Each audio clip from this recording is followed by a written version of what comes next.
Vendredi 28 juillet 2023. Expiation horizontale, la croix et l'Église.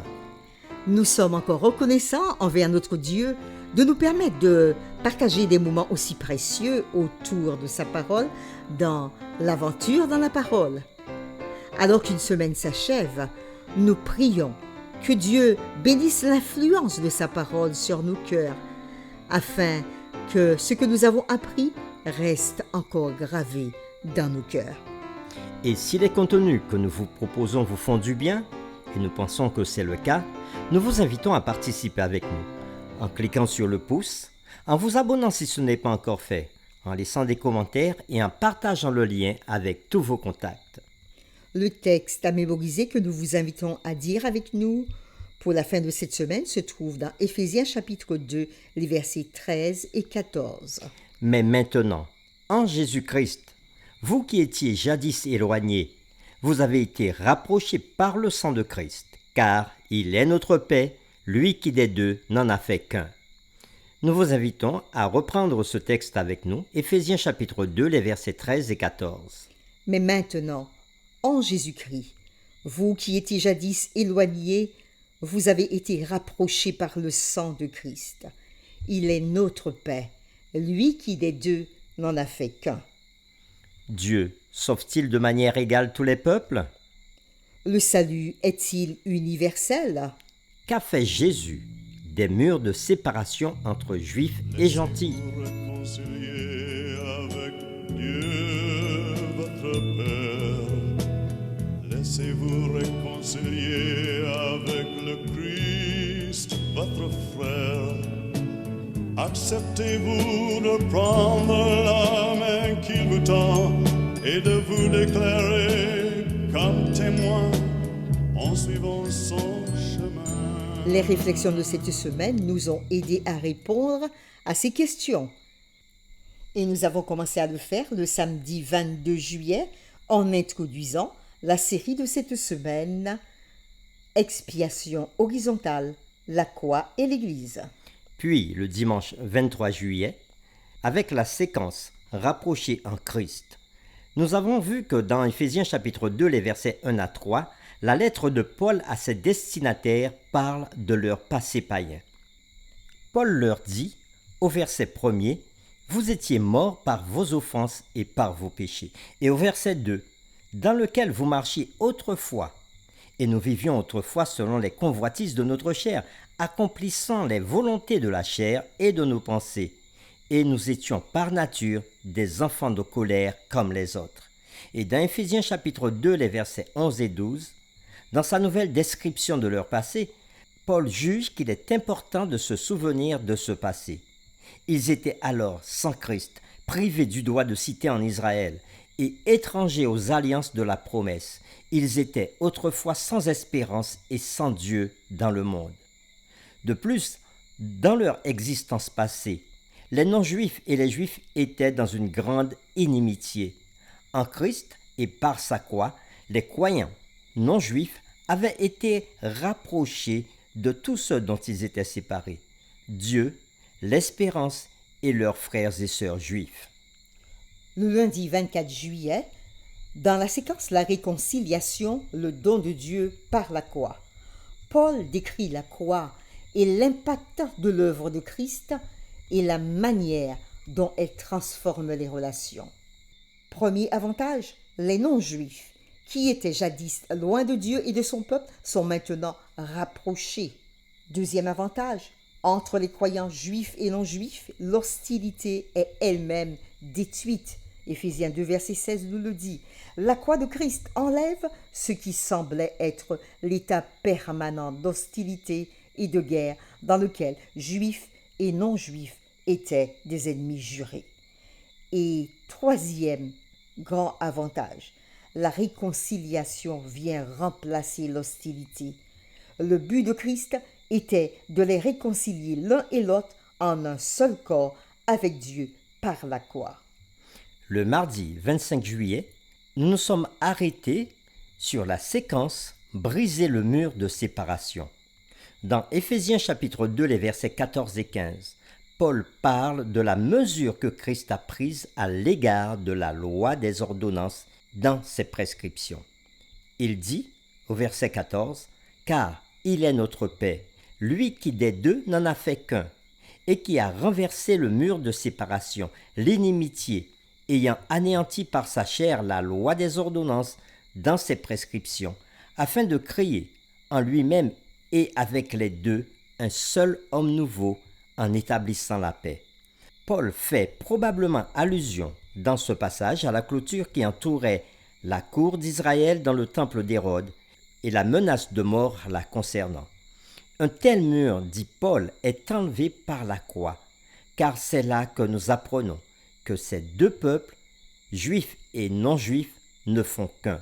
Cependant, certains croient qu'Éphésiens chapitre 2, versets 14 et 15 enseignent que les 10 commandements, y compris le commandement du sabbat, sont abolis ou mis de côté par la croix. Toutefois, Paul démontre un profond respect pour les 10 commandements et les développe en tant que ressource importante dans ses écrits. Il s'attaque à l'abus de la loi, mais honore la loi elle-même et assume sa continuité. La loi dans Éphésiens 2, versets 14 et 15 signifie soit les aspects cérémoniels de la loi qui séparaient le juif et le non-juif, représentés dans l'expression complexe de Paul, la loi des ordonnances dans ses prescriptions. La loi dans Éphésiens 2, versets 14 et 15 peut signifier aussi tout le système de loi de l'Ancien Testament tel qu'il en était venu à être interprété, augmenté et utilisé à mauvais escient comme un moyen pour éloigner les Juifs des non-Juifs. Le mercredi 26 juillet, dans la séquence Jésus, prédicateur de paix, l'apôtre Paul, dans Éphésiens chapitre 2, les versets 17 à 18, résume le ministère de Christ. Oui, au verset 17, « Il est venu annoncer la paix à vous qui étiez loin, et la paix à ceux qui étaient près. » Verset 18, « Car par lui, nous avons les uns et les autres accès auprès du Père dans un même esprit. » Le concept de paix est important dans le livre des Éphésiens, car la lettre commence et se termine par les bénédictions de paix. Paul soutient que Christ personnifie la paix. Et il va le répéter, car il est notre paix et la croix de Christ est source de paix. Christ a parlé et laissé sa paix à l'humanité. Il n'a pas seulement détruit l'hostilité entre juifs et non-juifs, il a aussi créé une humanité nouvelle, marquée par des relations de réconciliation et de paix. Paul souligne que la prédication de paix de Christ s'étend au-delà du temps de son ministère terrestre. Il est venu annoncer la paix à la fois à ceux qui étaient loin et aussi à ceux qui sont près. Et Paul imagine les croyants participer au partage du message de paix de Jésus. Et aujourd'hui, nous sommes appelés à être des prédicateurs de paix plutôt que des canaux de conflit. Le jeudi 27 juillet, dans la séquence « L'Église, un temple sacré », dans Éphésiens 2, versets 11 à 22, Paul utilise un ensemble d'images culminantes pour signaler l'unité entre juifs et gentils dans l'Église. Il utilise la métaphore de l'Église comme temple en tant qu'une image culminante pour la pleine inclusion des gentils dans l'Église, acceptation de tous. Cette métaphore utilisée aussi pour visualiser la sainteté de l'Église, le rôle de Dieu dans la fondation et la croissance de celle-ci, et la solidarité des croyants au sein de l'Église. La métaphore est utilisée en conjonction avec le langage biologique où il est dit que le temple s'élève au verset 21 et le processus de construction est souvent accentué. Toujours au verset 22, lorsque Paul dit « Vous aussi, vous êtes construits ensemble ». Loin d'être une simple image statique, l'Église est capable de reconnaître son identité comme le temple du Dieu vivant.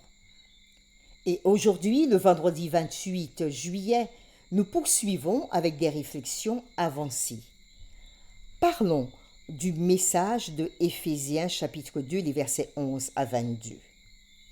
Quel est le contexte spécifique dans lequel Paul a écrit Éphésiens 2, versets 11 à 22, alors qu'il décrivait les effets radicaux de la croix sur les relations humaines? Paul aborde les relations entre croyants juifs et non-juifs qui ensemble sont membres de l'Église. Il exprime une préoccupation évidente quant au fait qu'ils comprennent et vivent leur statut commun et réconciliés en tant que membres de la maison de Dieu. Cependant, dans le contexte de la lettre dans son ensemble, Paul démontre un but significatif et de grande portée. Son thème est le plus grand et ultime plan de Dieu pour réunir toutes choses en Christ, comme il est dit dans Éphésiens 1, versets 9 et 10. Et sa portée inclut toute famille dans les cieux et sur la terre. Éphésiens 3, verset 15. Cette portée est importante.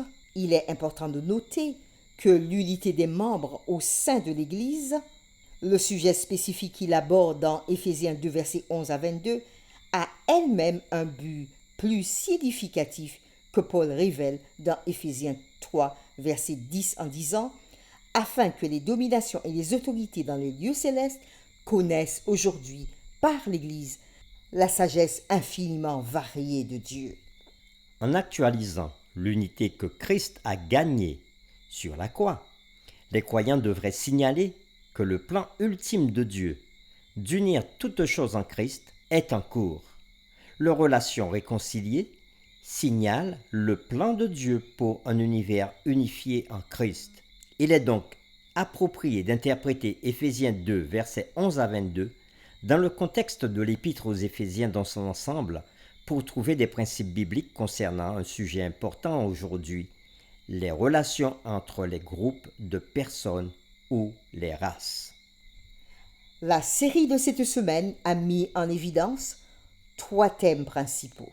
Le premier thème, Jésus-Christ sauve à la fois les Juifs et les non-Juifs de manière égale, bien que Dieu ait d'abord appelé les Juifs à la mission d'annoncer son message au monde.